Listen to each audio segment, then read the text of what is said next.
Hey teachers, Brother Judd here, and I've got some help for your lesson in Jacob chapter 7.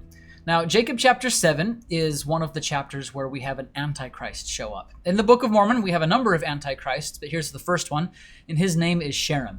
Now, Sherem seeks opportunity to go after the prophet himself, to go after Jacob, and what we have in Jacob 7 is a really good example of what to do when we feel like our faith is being challenged.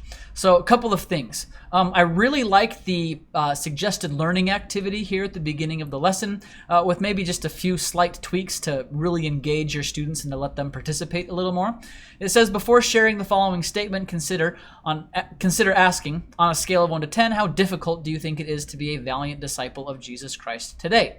You could ask students to hold up the number of fingers that represent their answer, and then ask some of them to share why they responded the way they did. Okay, perfectly fine activity. It's kind of a low energy activity if it's early morning and you want to do something that may engage your students a little more.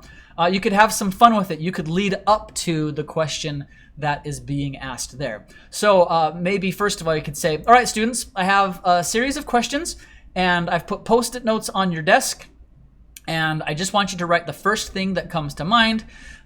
You're going to write something. It will be anonymous. I will collect the post-it note and I'm just going to read the responses. Feel free to have as much fun with this as you want. So question number 1, what would have been something really hard about living in the Garden of Eden? Let students come up with something. What would have been hard about wandering in the wilderness with Moses? Something like that. A question more along the lines of this particular lesson. On a scale of 1 to 10, how hard do you think it would have been to be one of Jesus's apostles? And so you can kind of work your way up. Students love responding. They love polls. They love seeing what the result of a poll might be. And so if you can do it anonymously, you could just have them put their heads down instead of post-it notes. Put your heads down, hold up 1 finger if you think it's easy, hold up 5 fingers if you think it's really hard, and then you can collect, the results that way, write them on the board, and then you can talk about those results. Okay, why do you think it would have been hard to be one of Jesus's disciples there in Jerusalem? And then work your way all the way up to, okay, on a scale of 1 to 10, I want you to hold up as many fingers, or scale of 1 to 5, whatever, or write it on the post-it note, what's most difficult, or what the question here from the curriculum asks. On a scale of 1 to 10, how difficult do you think it is to be a valiant disciple of Jesus Christ today? And then you've already given students a number of low-risk opportunities to respond, and maybe even some of them are humorous, and that'll help bond your class in that way. But then when you get to the question you're hoping to discuss, students are more likely to participate. So again, giving them low-risk opportunities to participate then leads into the question that you really want the class to discuss. And then really the rest of the curriculum is just fantastic.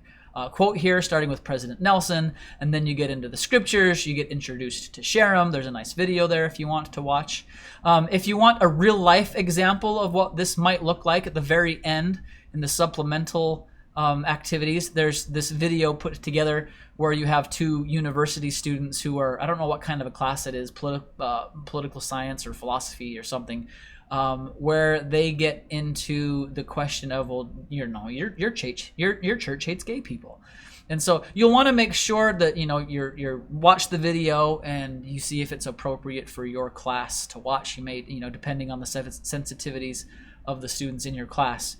But really, really good things here in the rest of the curriculum. So maybe just a little tweak there on the front end with the possible learning activity, just to engage your students more, to honor their agency, let them participate in a low-risk way before inviting them to really share and to analyze and then to apply the things that they're learning.